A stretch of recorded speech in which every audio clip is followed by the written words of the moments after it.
ಕರೆಕ್ಟ್ ಆಗುದಾ? ಕಟ್ ಆಗುತ್ತೆ. Cerita dimulai dengan memperkenalkan seorang anak bernama Ryan. Malam itu, ia bersama kedua adiknya menunggu dengan cemas proses persalinan ibu mereka. Jika semuanya berjalan baik, maka Ryan akan segera mendapatkan adik baru yang sudah lama ia impikan, seorang bayi perempuan. Keesokan harinya, orang tua Ryan memanggil seorang pemuka agama di desa mereka untuk memberikan nama kepada anak bungsu tersebut. Tanpa ragu, Ryan yang sudah mempersiapkan nama di benaknya, dengan antusias menyarankan nama Durga untuk adik perempuannya. Sejak usia muda, Ryan sudah terbiasa dengan tanggung jawab besar. Ia membantu kedua orang tuanya merawat adik-adiknya. Suatu ketika, kedua orang tua Ryan pergi ke kota untuk menyelesaikan urusan penting, meninggalkan tanggung jawab mengurus rumah kepada Ryan. Namun, hari semakin malam dan mereka tak kunjung kembali. Kegelisahan pun memuncak saat hari berganti. Namun kabar mengenai orang tua mereka belum juga datang. Dalam situasi tersebut, Ryan meminta bantuan pemuka agama setempat untuk mencari tahu keberadaan orang tuanya. Malam itu, ketika Ryan dan adik-adiknya sedang tertidur, Ryan tak sengaja mendengar percakapan mencurigakan dari balik pintu. Ternyata, tokoh agama yang mereka percaya diam-diam berencana menjual mereka kepada orang asing. Terkejut, Ryan segera membangunkan adik-adiknya untuk melarikan diri. Namun, usaha kabur itu gagal, dan sang pemuka agama bersikeras merebut adiknya, Durga, dari pelukannya. Dalam kepanikan, Ryan menemukan sebuah golok dan secara tak sengaja melukai pemuka agama itu demi menyelamatkan Durga. Menyadari bahwa orang-orang desa tak akan mempercayainya dan justru akan menganggapnya sebagai pembunuh, Ryan memutuskan untuk kabur bersama adik-adiknya. Mereka meninggalkan desa dan berhasil naik ke sebuah truk antar kota yang mereka hentikan dengan ranting di jalan.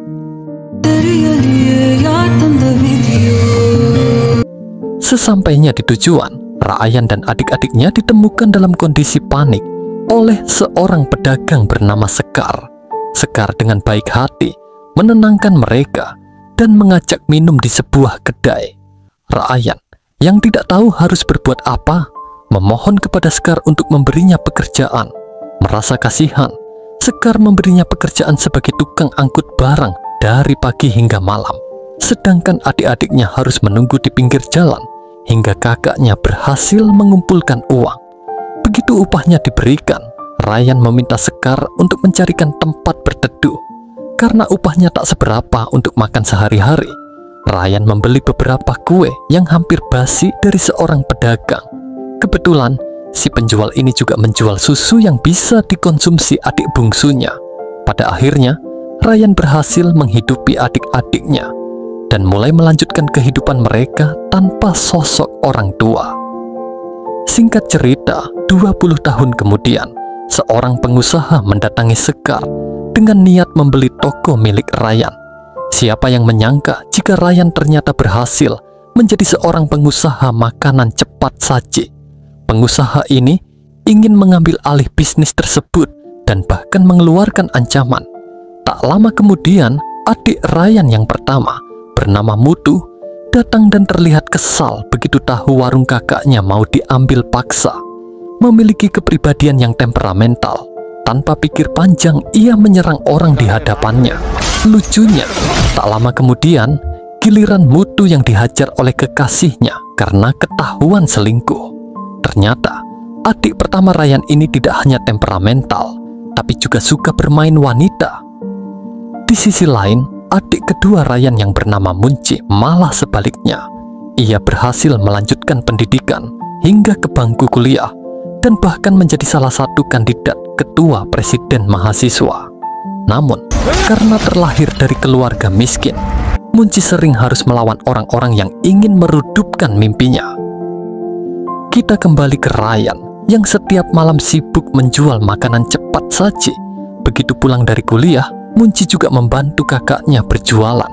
Masalahnya, si Mutu memiliki hobi mabuk-mabukan dan bermain wanita. Karena itu, Ryan sering menasihatinya untuk bersikap lebih dewasa, apalagi sebagai anak kedua. Sedangkan si bungsu, alias Durga, setiap hari bertugas merawat kakak-kakaknya, mulai dari mencuci, bersih-bersih rumah, hingga memasak. Pada akhirnya, Ryan berhasil membesarkan ketiga adiknya, dan mereka hidup berkecukupan di kota tersebut.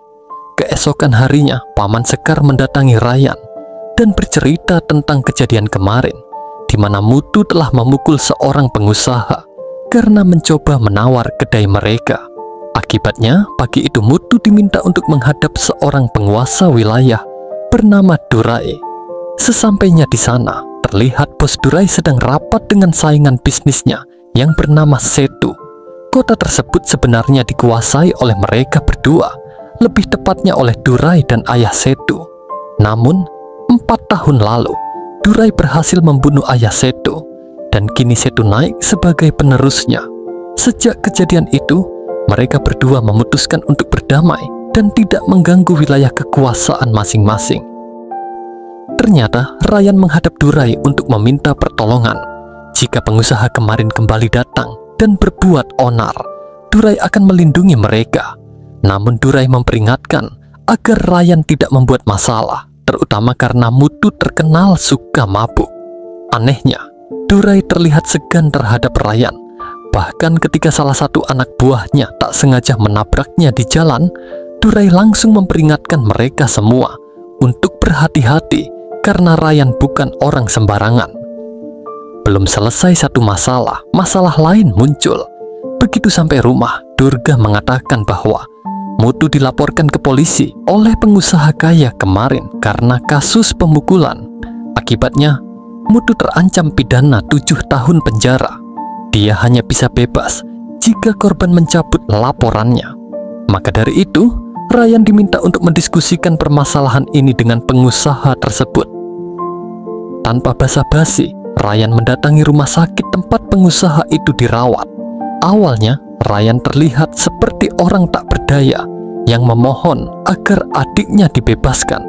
Namun, ketika permintaannya ditolak, wajah dan gerak-geriknya berubah drastis. Ia tidak segan mengancam akan membunuh siapapun yang mencoba menyakiti adiknya. Bukannya bersyukur karena terbebas dari masalah, Mutu malah banyak omong dan tidak merasa bersalah. Ryan sangat kesal dan memperingatkannya untuk bersikap dewasa. Kekasihnya, Begelai, juga memberikan nasihat yang sama, namun hasilnya tetap nihil. Di sisi lain, seorang inspektur bernama Ram baru saja dilantik sebagai Kapolres. Ia berencana menghabisi semua gangster dan mafia di kota tersebut sebagai balas dendam, karena puluhan tahun lalu ayahnya dibakar hidup-hidup oleh mereka. Oleh karena itu, Ram kembali ke kampung halamannya untuk menuntut balas. Malam itu, Begelai bertanya kepada Munci tentang sosok Ryan yang tidak pernah tersenyum sejak pindah ke kota tersebut. Munci menjelaskan bahwa hingga saat ini, mereka tidak tahu apa yang terjadi pada orang tua mereka. Apakah masih hidup, mati, dibunuh, atau kecelakaan? Ryan sendiri merenungi hal tersebut setiap hari sambil menyekolahkan ketiga adiknya. Satu-satunya orang yang bisa membuat Ryan tersenyum hanyalah adik bungsunya, Durga. Sebagai satu-satunya wanita di keluarga tersebut, Durga juga sangat menyayangi kakak sulungnya. Ketika hari pemilihan ketua presiden mahasiswa sudah dekat, Munci semakin sering mengalami konflik dengan saingannya. Namun, karena lawannya adalah anak pejabat, tiba-tiba ia menggunakan koneksi ayahnya untuk meminta bantuan polisi. Akibatnya, Munci dipaksa mundur dari pemilihan. Sebagai orang miskin, Munci tidak bisa berbuat apa-apa kecuali melaporkan hal tersebut kepada kakaknya. Bukannya dibela, Ryan malah meminta adiknya untuk mengubur mimpinya. Munci kurang setuju dengan ide tersebut, namun Ryan menjelaskan bahwa apa yang Munci inginkan hanyalah jabatan sesaat, yang lebih banyak negatifnya. Bahkan, mereka yang menjadi presiden mahasiswa biasanya berakhir menjadi politisi korup. Ryan meminta Munci untuk fokus pada studinya. Munci merasa sangat kesal, seakan-akan pendapatnya tidak berarti sama sekali. Sementara itu, Inspektur Ram setelah berkeliling ke wilayah Durai dan Setu, menyadari bahwa lokasi tersebut dijaga oleh puluhan preman yang sangat solid. Untuk menghabisi mereka semua, Ram merasa tidak mungkin menggunakan cara-cara kepolisian. Beberapa malam kemudian, ketika Stu sedang mengunjungi rumah istri keduanya, tiba-tiba mereka diserang oleh belasan preman. Mobilnya dihancurkan dan beberapa bawahannya terluka parah. Untungnya Setu berhasil selamat dan memberikan serangan balasan. Preman-preman ini sebenarnya adalah suruhan polisi yang dijanjikan imbalan uang yang cukup banyak. Mereka menerima pekerjaan tersebut, tetapi begitu tugasnya selesai, bukannya mendapatkan bayaran yang dijanjikan, preman-preman itu malah langsung dieksekusi oleh Inspektur Ram. Setu yang mudah terpancing emosi tentu saja langsung mengira itu adalah ulah Durai. Dengan begitu, rencana Inspektur Ram berjalan mulus. Sejak awal, ia memang ingin mengadu domba keduanya. Singkat cerita, keesokan paginya, Ryan bersama keluarganya bertemu dengan calon suami Durga. Ini adalah pertama kalinya mereka bertemu, karena pernikahan ini melalui perjodohan. Calon Durga sendiri adalah seorang pegawai negeri, sehingga keluarga mereka sangat bangga dan tak berhenti mempertanyakan apa yang akan Durga tawarkan jika ingin menjadi pasangannya, meskipun pihak keluarga wanita sudah akan menanggung semua biaya pernikahan. Nampaknya mereka belum juga puas, sehingga di akhir pertemuan, Ryan tiba-tiba memutuskan untuk mewariskan warung makannya kepada Durga. Keputusan itu tentu saja menuai pertentangan dari semua adik-adiknya, termasuk Durga. Masalahnya, warung makan itu adalah sumber pemasukan utama mereka. Namun, Ryan menjelaskan bahwa ia datang ke kota ini tanpa uang sepeser pun, tetapi masih berhasil membesarkan mereka semua. Jadi, kehilangan warung makan itu bukanlah masalah besar. Mendengar hal itu, salah satu dari mereka berani melawan keputusan Ryan. Sementara itu, geng Setu mulai melancarkan serangan balasan. Malam itu, ia mengutus beberapa anggotanya untuk membunuh putra Durai di sebuah tempat minum-minum. Kebetulan, Mutu juga sedang berada di sana. Bahkan malam itu, Beglai juga menyusul ke sana, dan mereka berdua bertengkar hebat. Mutu kemudian ditampar sebagai salam perpisahan. Tak lama setelahnya, terdengar suara tawa dari belakang. Mutu yang sedang mabuk dan emosional, merasa terhina, dan menantang mereka untuk bertarung.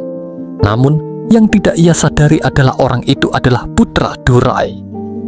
Sejak tadi, orang-orang suruhan Setu sudah bersiap melancarkan serangan. Begitu ada kesempatan, mereka langsung ikut bergabung untuk membunuh putra Durai. Mutu yang tidak tahu apa-apa memutuskan untuk menghajar mereka semua. Pokoknya, siapapun yang mencoba menyerangnya akan ia bantai. Apalagi dirinya kebetulan jago bertarung. Namun, setelah berhasil mengalahkan semua orang, Mutu malah kelewatan batas. Ia terus menghantam belakang kepala putra Durai menggunakan botol kaca. Sementara itu, Inspektur Ram sedang memantau peristiwa tersebut. Begitu situasi sudah kondusif, mereka masuk ke dalam untuk memastikan kematian putra Durai. Namun setelah dicek, ternyata ia masih bernapas. Maka dari itu, mereka terpaksa membunuh putra Durai. Jika tidak, semua rencana ini akan sia-sia. Mutu sendiri sejak tadi kesakitan karena perutnya tertusuk pisau. Ia pun jatuh pingsan di antara tumpukan sampah. Inspektur Ram sempat melihatnya dan meminta anak buahnya untuk mengambil foto Mutu. Di saat yang sama, Ryan dan Munci terlihat khawatir karena Mutu tak kunjung pulang. Mereka pun berpencar untuk mencari keberadaannya. Namun, belum lama berpencar, tiba-tiba mereka mendapat kabar bahwa Mutu berhasil ditemukan. Durga, yang piawai menjahit, segera mengobati luka kakaknya. Sementara Ryan sangat emosi begitu mengetahui Mutu kembali terlibat perkelahian. Seakan-akan ia tidak pernah belajar dari kesalahannya. Tak lama kemudian, ponsel Durga tiba-tiba berdering. Ternyata itu adalah telepon dari Sekar yang mengabarkan bahwa putra Durai ditemukan tewas di bar dan meminta agar Mutu jangan sampai ke sana. Mendengar berita tersebut, Durga dan kakak-kakaknya sangat ketakutan karena mereka mengira Mutulah pelakunya. Tak lama kemudian, ponsel Ryan juga tak berhenti berdering.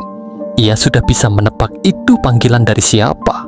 Namun Ryan sudah lemas karena sudah tahu apa yang akan terjadi ke depannya.